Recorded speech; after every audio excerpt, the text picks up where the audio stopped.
Imagine por un momento la corte de España a comienzos del siglo XIX. Grandes salones iluminados por candelabros, tapices que narraban antiguas gestas imperiales y pasillos donde resonaban los murmullos de diplomáticos extranjeros. Pero aquellos visitantes no hablaban de conquistas, ni de tratados, ni de victorias. Lo que comentaban con un asombro a veces teñido de repugnancia era el comportamiento del rey. Un monarca que, en lugar de preocuparse por salvar a su nación de la ruina y el desorden, parecía obsesionado con su cuerpo, con su virilidad y con caprichos personales que rayaban en lo grotesco. Ese rey era Fernando de Borbón, conocido para la historia como Fernando VII, hijo de Carlos IV y de María Luisa de Parma. Nació en el año 1784 y desde su infancia fue visto como la gran esperanza de la dinastía en un momento crítico. De ahí que el pueblo lo llamara con entusiasmo el deseado. En él proyectaban la ilusión de un futuro mejor, un monarca que rescatara a España de la crisis y devolviera el esplendor perdido. Pero la realidad sería muy distinta. Lo que comenzó como la esperanza de una nación terminó en la decepción más amarga. Su reinado lo transformó en el Rey Felón, un título mucho menos glorioso, que lo marcó para siempre como un traidor, un déspota y un personaje objeto de burlas en toda Europa. La pregunta que se abre entonces es inevitable. ¿Cómo un príncipe llamado a ser Salvador terminó convertido en uno de los monarcas más odiados y ridiculizados de la historia española? Para responderla, debemos recorrer los pasillos oscuros de su vida pública y privada. Fernando VII no es recordado solo por sus decisiones políticas. Su nombre está rodeado de una neblina de rumores, de escándalos sexuales, de matrimonios trágicos y de obsesiones que rozaban lo patológico. Mientras España atravesaba invasiones extranjeras, guerras civiles y profundas divisiones sociales, él parecía más preocupado por demostrar su virilidad ante la corte, por humillar a sus esposas y por rodearse de médicos que atestiguaran su potencia. En este recorrido, veremos al hombre detrás del título, al joven príncipe que creció marcado por traumas, al monarca que reprimió con dureza a su propio pueblo, al esposo que convirtió la intimidad en un espectáculo público y al rey que terminó convertido en caricatura en las cortes europeas.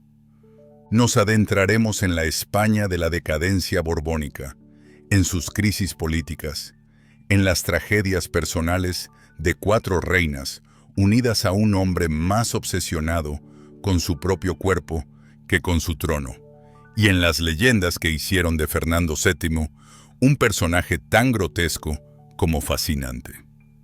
Este es el misterio de Fernando VII, el hombre que pasó de ser el deseado a convertirse en el rey más pervertido de la historia. Para entender la figura de Fernando VII, es necesario regresar a finales del siglo XVIII, un periodo en el que España ya no era la gran potencia que había sido. El imperio construido sobre las riquezas de América se encontraba en franca decadencia. Las colonias, aunque aún bajo control español, eran cada vez más difíciles de administrar y mantener. Las guerras continuas contra Inglaterra, Holanda y Francia habían drenado las arcas del Estado. La economía se sostenía con préstamos, los precios de los productos básicos se disparaban y la corrupción estaba enquistada en todos los niveles de la administración. Mientras tanto, la corte borbónica en Madrid parecía vivir de espaldas a esa realidad.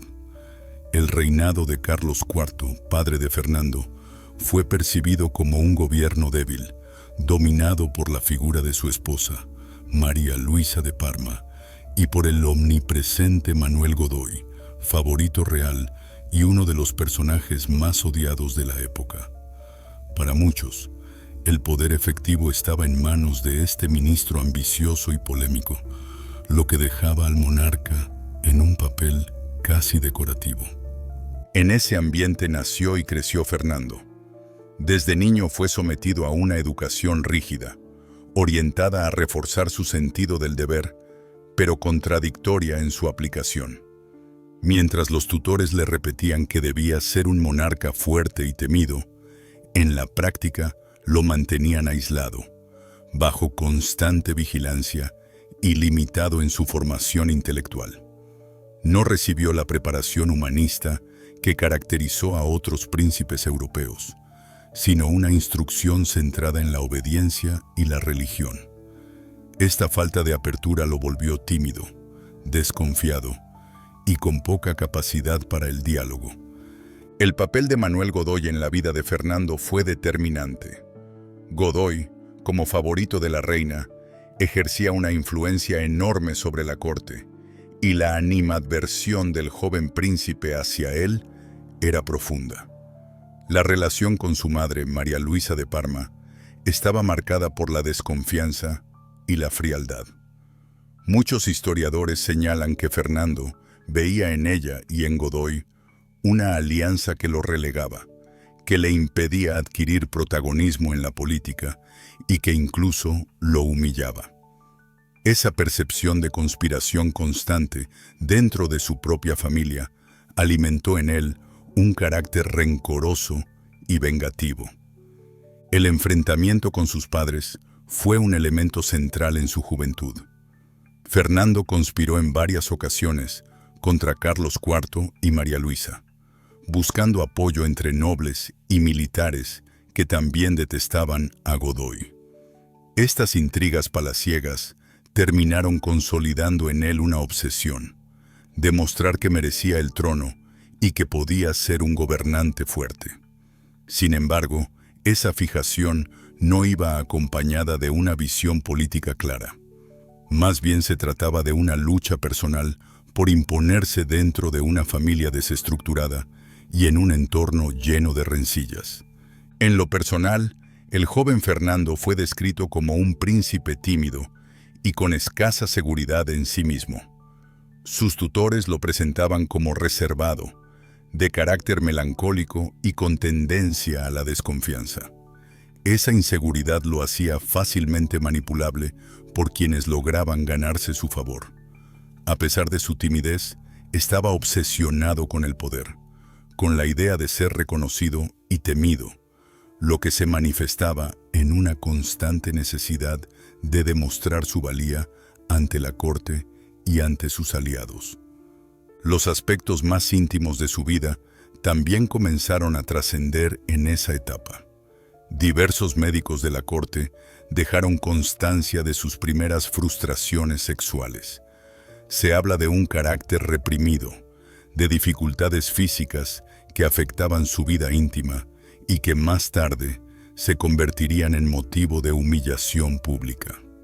Algunos documentos médicos mencionan la posibilidad de que sufriera fimosis o impotencia parcial, condiciones que, en el contexto de la época, no solo eran un problema personal, sino una cuestión de Estado.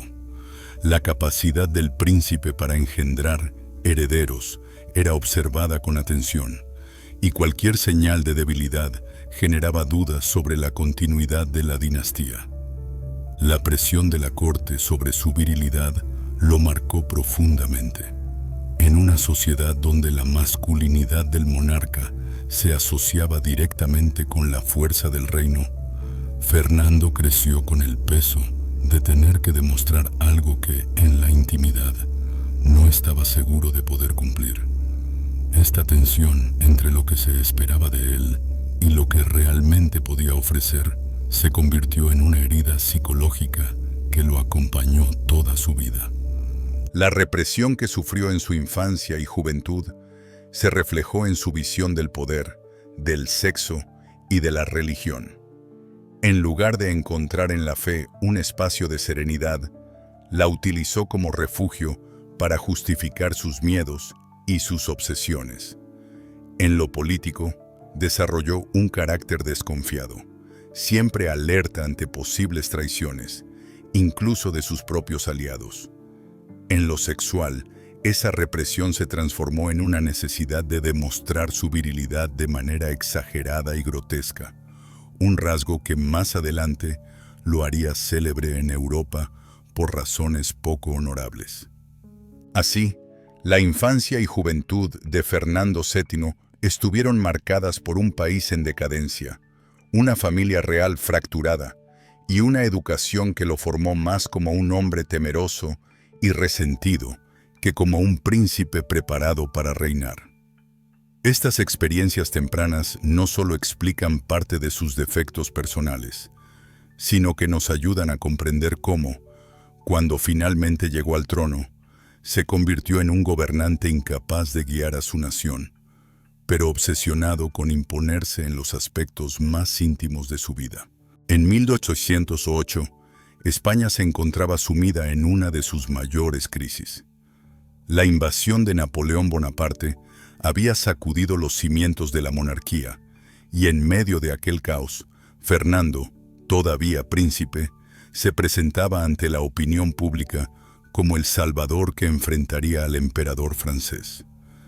El joven Borbón aparecía como la alternativa al desprestigiado Carlos IV y al odiado Manuel Godoy. El pueblo lo veía como un símbolo de esperanza, un príncipe dispuesto a resistir la intromisión extranjera y a defender la dignidad nacional. Pero aquella imagen de héroe se desmoronaría muy pronto. En lo que se conoce como la abdicación de Bayona, Fernando traicionó las expectativas depositadas en él. Primero se mostró desafiante frente a Napoleón, ganándose la admiración popular. Sin embargo, apenas unos días después, se sometió a las presiones del emperador y terminó cediéndole sus derechos dinásticos. Fue un acto que muchos contemporáneos interpretaron como una claudicación vergonzosa. Napoleón aprovechó la situación para colocar en el trono español a su hermano José Bonaparte, dejando a Fernando como un monarca sin reino y para muchos como un traidor a la causa nacional. Durante los años siguientes, mientras España se desangraba en la Guerra de la Independencia, Fernando permaneció en Francia, prisionero en Valenciennes, pero con privilegios que contrastaban con el sufrimiento de su pueblo. Desde allí enviaba mensajes ambiguos, a veces alentando la resistencia, otras insinuando acuerdos con Napoleón. Esa ambigüedad fue el germen de la desconfianza que lo rodearía toda su vida. En 1814, tras la derrota de los franceses, Fernando regresó a España. Fue recibido como un héroe. Las calles de Madrid y de muchas ciudades del reino se llenaron de vítores, cánticos y lágrimas. La multitud lo aclamaba como el deseado. En un país agotado por 6 años de guerra, el retorno del monarca parecía significar la restauración del orden y la esperanza de un futuro mejor. Sin embargo, la ilusión duró poco. Apenas llegado, Fernando mostró su verdadero rostro, el de un gobernante despótico y vengativo. Una de sus primeras decisiones fue anular la Constitución de Cádiz de 1812, una de las más avanzadas de su tiempo. Con un gesto, destruyó el esfuerzo de los liberales que habían arriesgado su vida para redactar aquel texto, fruto del sacrificio de una nación en guerra. Restableció el absolutismo, devolviendo todos los poderes al trono y dejando claro que su reinado no estaría marcado por la modernidad ni por la libertad, sino por la represión. La persecución fue inmediata.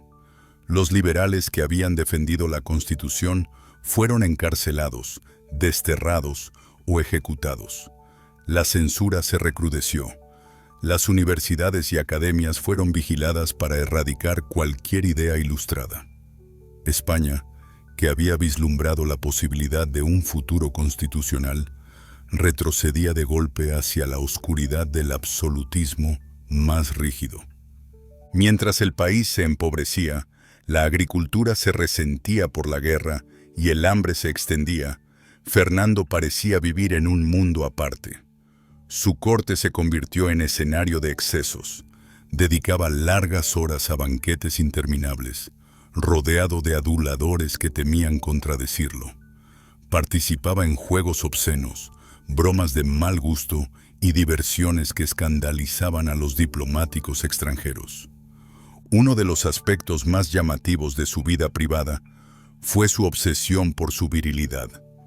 Los médicos de la corte lo visitaban con frecuencia para revisar y atestiguar su potencia sexual. Estos exámenes, que hoy pueden parecer grotescos, formaban parte de una escenificación pública en la que Fernando buscaba reafirmarse como hombre y como rey. Era una manera de compensar la inseguridad que lo había marcado desde joven y de intentar acallar los rumores sobre su impotencia y sus dificultades físicas. Los embajadores extranjeros dejaron testimonios demoledores sobre su figura. Informes franceses e ingleses lo describen como un hombre obeso, enfermizo y de aspecto ridículo.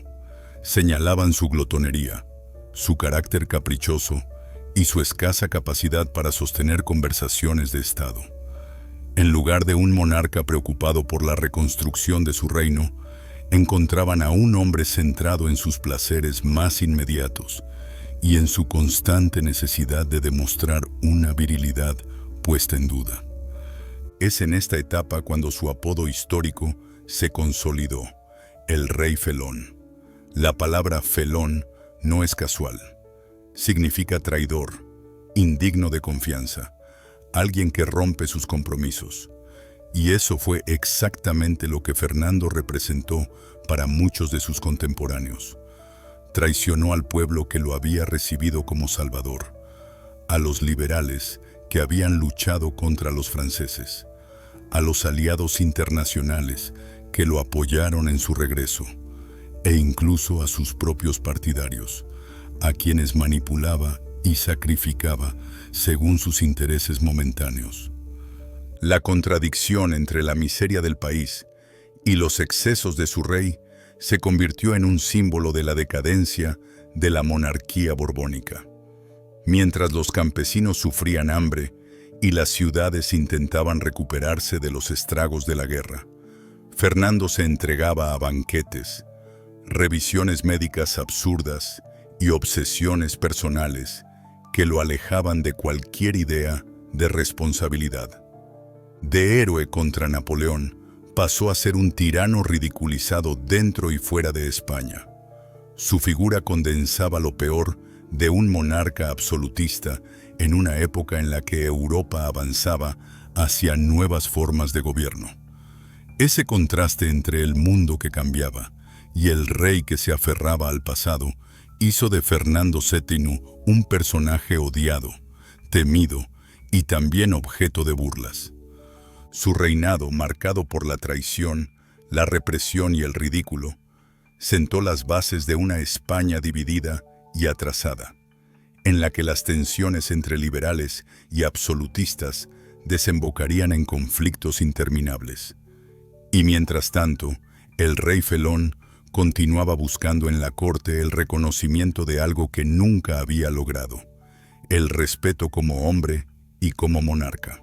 Si la vida política de Fernando VII estuvo marcada por la traición y el absolutismo, su vida matrimonial no fue menos escandalosa. 4 mujeres compartieron su lecho y su destino, y en cada caso, la unión estuvo teñida de tragedia, humillación y rumores que acrecentaron la leyenda negra del rey. María Antonia de Nápoles, la primera víctima. El primer matrimonio de Fernando fue con María Antonia de Nápoles, hija del rey Fernando I de las Dos Sicilias. La boda se celebró en 1802, cuando el príncipe apenas tenía 18 años. Desde el principio fue un matrimonio frío, carente de afecto y atravesado por la tensión política. La joven reina, de carácter vivaz y voluntarioso, se encontró atrapada en una corte dominada por intrigas y por la omnipresente figura de Manuel Godoy, a quien odiaba profundamente. Los testimonios de la época cuentan que Fernando trataba a su esposa con indiferencia y que sus padres tampoco la recibieron con cariño. María Antonia vivió rodeada de murmuraciones y sospechas. Cuando murió en 1806, a los 21 años, corrieron rumores de que había sido envenenada, quizá por orden de la reina madre, María Luisa de Parma, que la veía como una amenaza. Nunca se probó, pero la sombra del veneno acompañó a la memoria de aquella primera esposa, convertida en víctima de un matrimonio sin amor y de una corte despiadada. Isabel de Braganza, la reina culta ignorada por su marido. Tras la muerte de María Antonia, Fernando volvió a casarse en 1816, ya convertido en rey. La elegida fue Isabel de Braganza, princesa portuguesa, conocida por su cultura y refinamiento. Isabel era amante de las artes y llegó a impulsar la creación del Museo del Prado, uno de los legados más valiosos de su breve reinado. Sin embargo, su matrimonio con Fernando estuvo marcado por la indiferencia y la frialdad. El rey no mostró afecto por ella, y las tensiones en la vida privada se agravaron con la presión por engendrar un heredero. En 1818, Isabel murió tras un parto complicado que no llegó a buen término. Los cronistas señalan que Fernando apenas manifestó duelo, como si la muerte de su esposa fuera un inconveniente más que una tragedia personal. La imagen de un rey insensible se consolidaba. María Josefa Amalia de Sajonia, la boda de la humillación pública. El tercer matrimonio de Fernando fue el más polémico y el más grotesco. En 1819 se casó con María Josefa Amalia de Sajonia, una princesa alemana de solo 15 años, profundamente religiosa y educada en un ambiente de rígida moral católica. La joven llegó a España aterrorizada, no solo por la figura de su marido, sino también por lo que la esperaba en la alcoba real. La leyenda, transmitida por múltiples cronistas y viajeros, cuenta que la consumación del matrimonio se realizó en presencia de confesores y médicos, que asistieron para certificar la virginidad de la reina y la potencia del rey. La escena, más propia de un espectáculo humillante que de un acto íntimo, muestra hasta qué punto la corte de Fernando VII había convertido la sexualidad del monarca en un asunto público. Para María Josefa aquello fue un calvario. Su religiosidad chocaba con la crudeza de un ambiente en el que se la examinaba como a un objeto. La reina vivió en la corte como una prisionera. Nunca llegó a tener hijos y murió en 1829 con apenas 25 años. Los testimonios la describen como una joven triste, marcada por la represión y por la humillación pública a la que fue sometida. María Cristina de Borbón, la última esposa y la obsesión por un heredero. En 1829, ya enfermo y con la salud muy deteriorada, Fernando se casó por cuarta y última vez con María Cristina de Borbón dos Sicilias, sobrina suya, apenas una joven de 23 años. En esta ocasión, la motivación principal era clara. El rey necesitaba asegurar un heredero que garantizara la continuidad de la dinastía. La presión fue enorme. Fernando estaba obeso, aquejado de gota y de otros males, pero obsesionado con demostrar que aún podía engendrar un sucesor. La corte entera se convirtió en escenario de exámenes médicos grotescos. Doctores y cirujanos verificaban la fertilidad del rey y la virginidad de la reina, mientras se especulaba sobre las posibilidades de que aquella unión diera frutos. Finalmente, María Cristina dio a luz a Isabel II, asegurando la sucesión y calmando las ansiedades de un rey que moriría poco después, en 1833.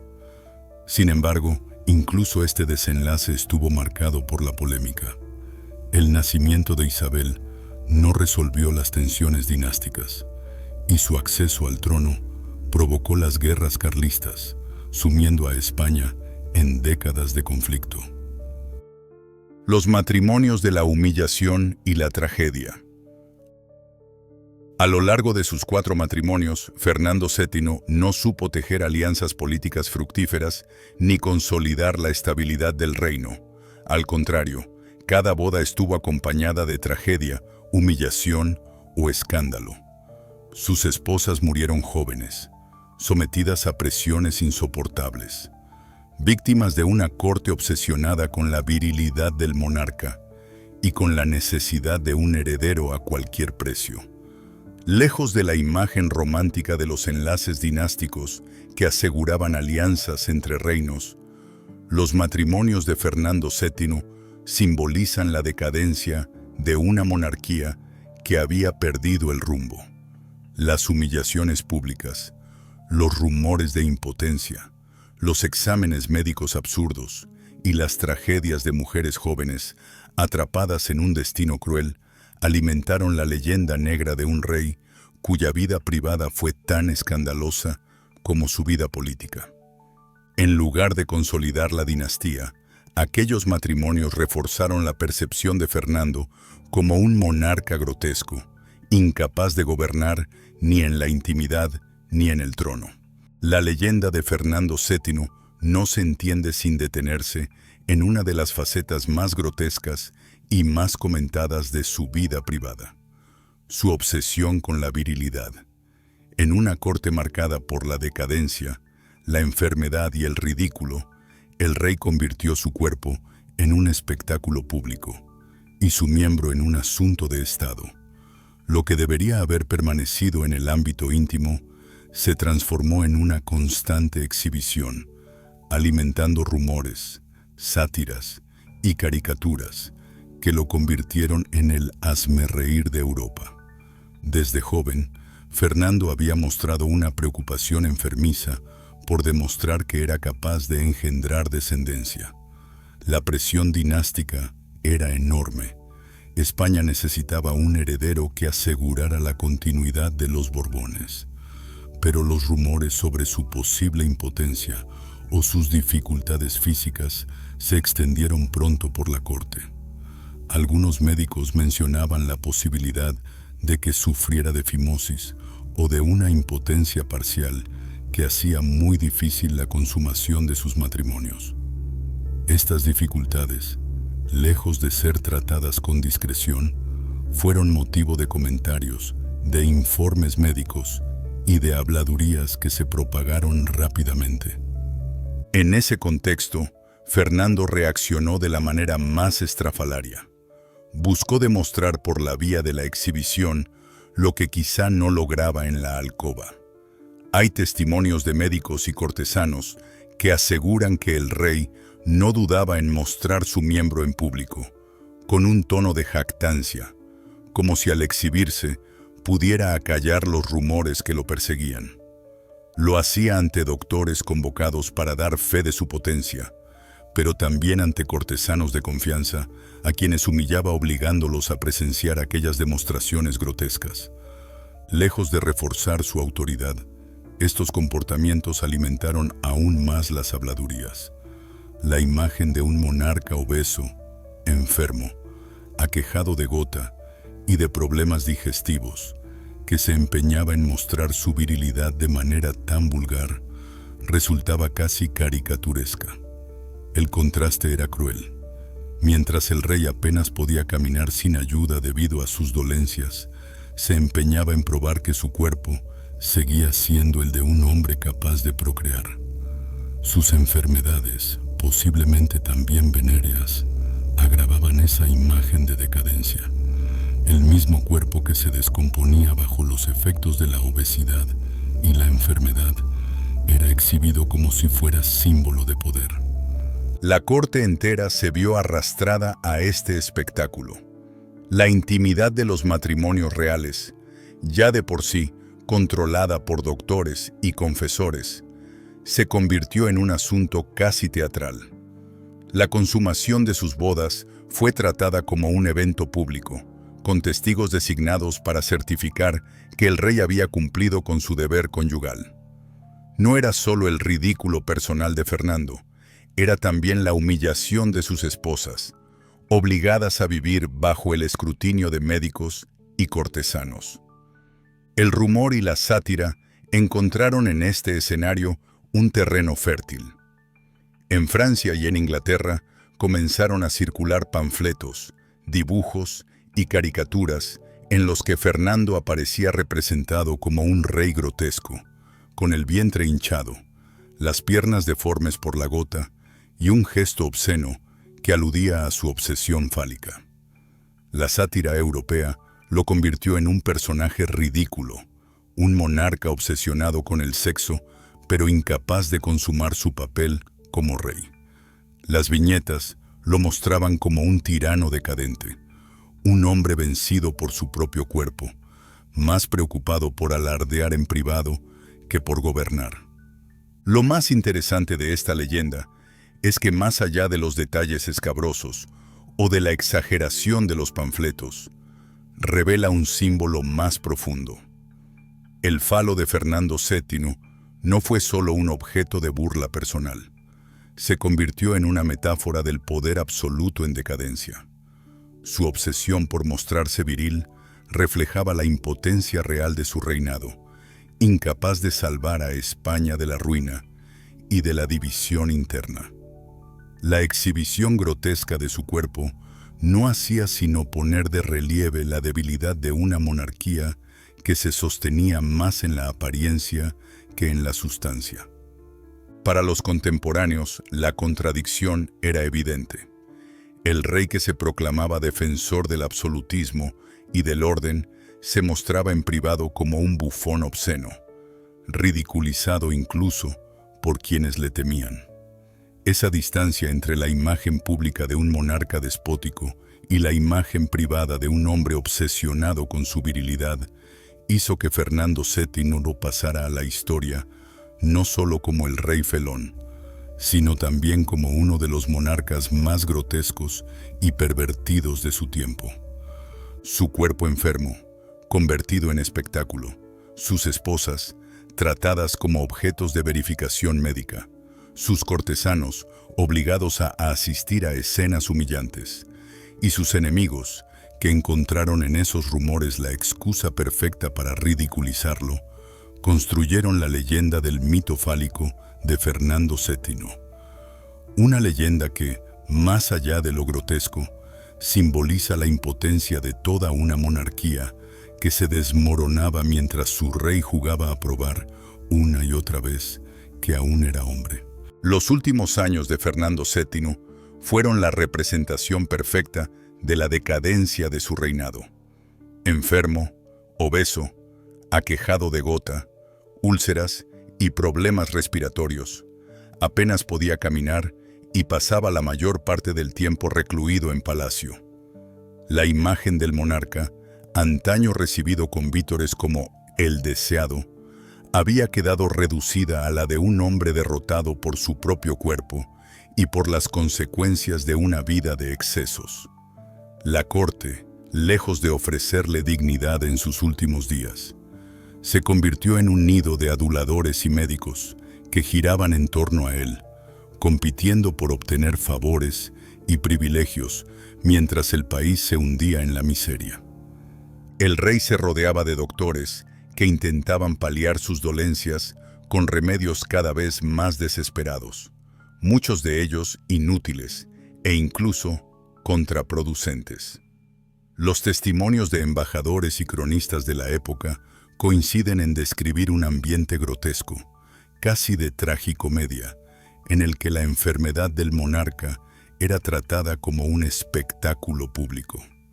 Fernando se mostraba a menudo en la cama, hinchado, cubierto de llagas y sin embargo aún obsesionado con su virilidad, como si demostrar que podía engendrar un heredero fuera más importante que el estado de la nación.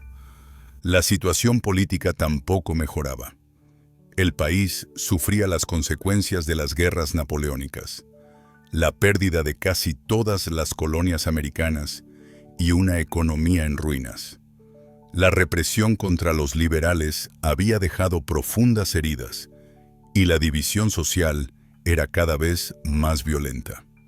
En ese contexto, Fernando decidió jugar una de sus últimas cartas políticas: asegurar que su hija, Isabel, heredara el trono. Para ello promulgó en 1830 la llamada Pragmática Sanción, un decreto que abolía la ley sálica introducida por los Borbones y que impedía a las mujeres heredar la corona. Con esta maniobra, Fernando VII aseguraba que Isabel, su hija con María Cristina de Borbón, sería su sucesora.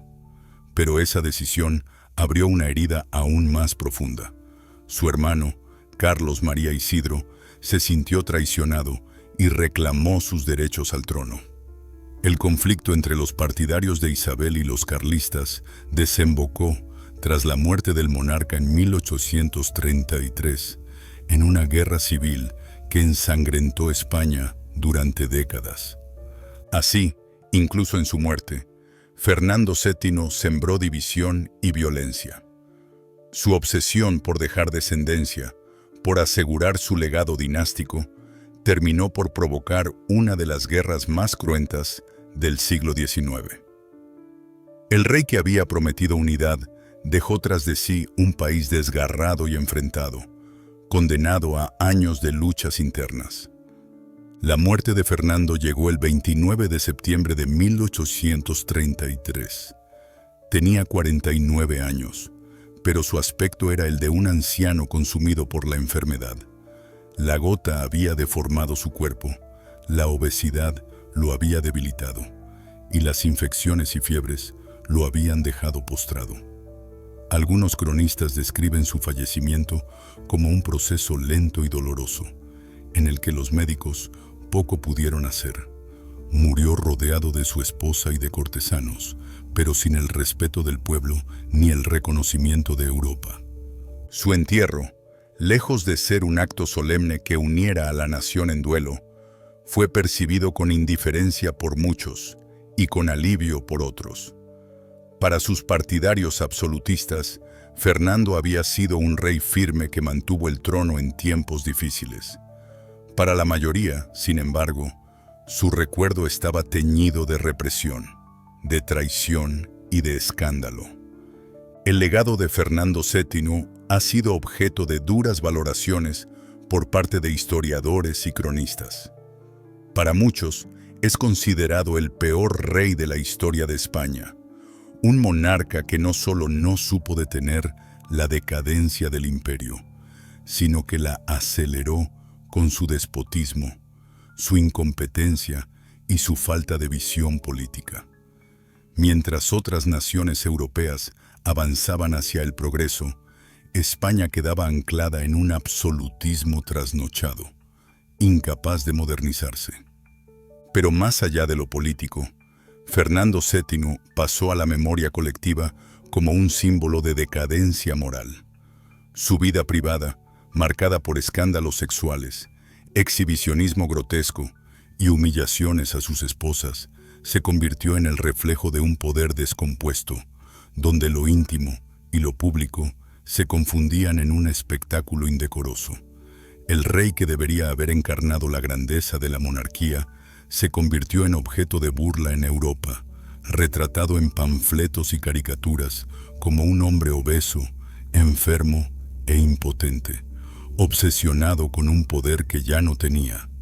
Fernando VII no dejó un recuerdo de conquistas, ni de reformas, ni de logros. Su nombre quedó asociado a la traición, a la represión política y a los excesos personales. Su apodo de El Rey Felón lo acompañó para siempre, un recordatorio de que traicionó a todos, al pueblo que lo aclamó, a los liberales que soñaron con un país moderno, a los absolutistas que confiaron en él. e incluso a su propia familia, a la que condenó a la guerra civil con su última decisión. En perspectiva, su figura encarna la contradicción de una España que en pleno siglo XIX todavía miraba hacia el pasado mientras el resto de Europa avanzaba hacia el futuro. Fernando no fue un líder capaz de guiar a su pueblo en tiempos de crisis, sino un monarca atrapado en sus obsesiones, incapaz de distinguir entre la grandeza del poder y la pequeñez de sus propios deseos. Recordado por sus contemporáneos con desprecio, por los diplomáticos extranjeros con burla y por la posteridad con repulsión, Fernando VII quedó inscrito en la historia no como un rey glorioso, sino como una advertencia de lo que ocurre cuando el poder se reduce a la represión, cuando la corona se convierte en un escenario de excesos y cuando la figura del monarca se degrada hasta convertirse en caricatura. Su nombre aún resuena como símbolo de decadencia política y moral. No se recuerda por grandes gestas militares, ni por reformas valientes, ni por el florecimiento de las artes o las ciencias. Se recuerda por el despotismo, por las traiciones y por los escándalos. Y sobre todo, por esa faceta obscena y ridícula que lo convirtió en el hazmerreír de Europa. La de un rey obsesionado con su virilidad, incapaz de gobernar, convertido en la sombra grotesca de lo que alguna vez prometió ser. Así terminó la vida de Fernando VII, el hombre que nació como el deseado y murió como el rey más pervertido de la historia.